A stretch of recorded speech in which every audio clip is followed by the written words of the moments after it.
ଆଜି ହେଉଛି ଉତ୍କଳର ସ୍ୱାଭିମାନ, ଉତ୍କଳର ଗୌରବ କୁଳବୃଦ୍ଧ ମଧୁସୂଦନ ଦାସଙ୍କ 178ତମ ଜୟନ୍ତୀ। ଏହି ଅବସରରେ ସେହି ମହାନ ଆତ୍ମାଙ୍କୁ ଭକ୍ତିପୂତ ଶ୍ରଦ୍ଧାଞ୍ଜଳି। ଏହି ପରିପ୍ରେକ୍ଷୀରେ କୁଳବୃଦ୍ଧ ମଧୁସୂଦନ ଦାସଙ୍କର ଏକ କାଳଜୟୀ କବିତା ଶୁଣନ୍ତୁ। କବିତାର ଶୀର୍ଷକ ରହିଛି ସନ୍ତାନର ଉକ୍ତି। ତାହେଲେ ଶୁଣନ୍ତୁ କବିତାଟି।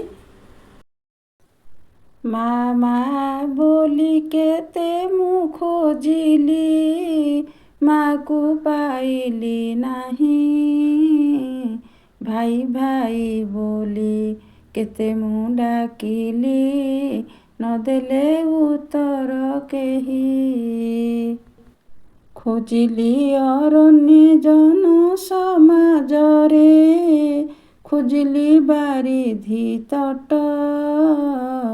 ସର୍ବତ୍ର ଦେଖିଲି ମାତା ପଦ ଚିହ୍ନ, ନହେଲା ମାତାର ଭେଟ।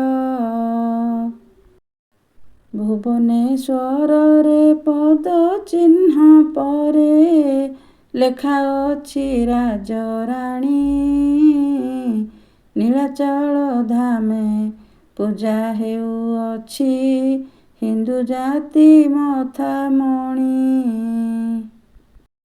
ଶୁଣିଅଛି ଶାସ୍ତ୍ରେ ସତୀ ଅପମାନେ, ଧରା ହୁଏ ବିଦାରଣ।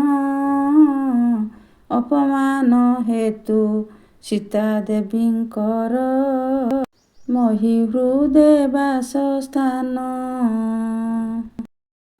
ଅପମାନ ହେତୁ ଜନନୀ ମୋହର, ଉତ୍କଳ ଭୂମଧ୍ୟବାସୀ। ଉତ୍କଳର ମାଟି ପବିତ୍ର ହୋଇଛି, ସ୍ୱର୍ଗାଦପି ଗରିୟସୀ। ଜନନୀର ଦେଖା କରିବାରେ ଇଚ୍ଛା, ଯଦି ହୋଇଥାଏ ମନେ। ଉତ୍କଳର ମାଟି ଆଲିଙ୍ଗନ କରି, ତା ଧୂଳି ଲେପ ବଦନେ। ବୀର ପ୍ରସବିନୀ କୋଟି ସୁତ ମାତା, ପାଇବ କି ଦରଶନ। ମୋ ଭଳି ନିର୍ଗୁଣ ଧନମାନହୀନ, ସନ୍ତାନ କଲେ ରୋଦନ।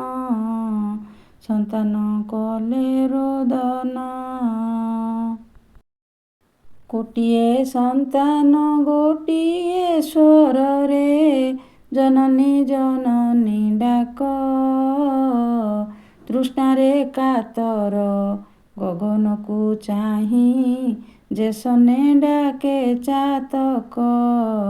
ତୃଷ୍ଣାରେ କାତର ଗଗନକୁ ଚାହିଁ, ଯେ ସନେ ଡାକେ ଚାତକ। ଧନ ମାନ ଜନ ଯାହା ଉପାର୍ଜନ, କରିଅଛ ଧରା ତଳେ। ହରଷିତ ମନେ କରତବ୍ୟ ଜ୍ଞାନେ, ଆଣିଦିଅ ଯଜ୍ଞସ୍ଥଳେ। ଆଣିଦିଅ ଯଜ୍ଞସ୍ଥଳେ। ଜାତି ପ୍ରେମ ବହ୍ନି ପ୍ରଜ୍ୱଳିତ କର, ସ୍ୱାର୍ଥକୁ ଦିଅ ଆହୁତି। ସ୍ୱାର୍ଥମେଧ ଯଜ୍ଞେ ଚାରିଆଡ଼େ ନାଚ, ଛାତିକୁ ମିଶାଇ ଛାତି। ଭୂମିକମ୍ପ ହେବ ଧରଣୀ ଫାଟିବ, ଉଠିବେ ସହସ୍ର ଭୁଜା। ସେହି ତୋର ମାତା, ସେହି ତୋର ତ୍ରାତା, କର ସେହି ପଦ ପୂଜା। କର ସେହି ପଦ ପୂଜା।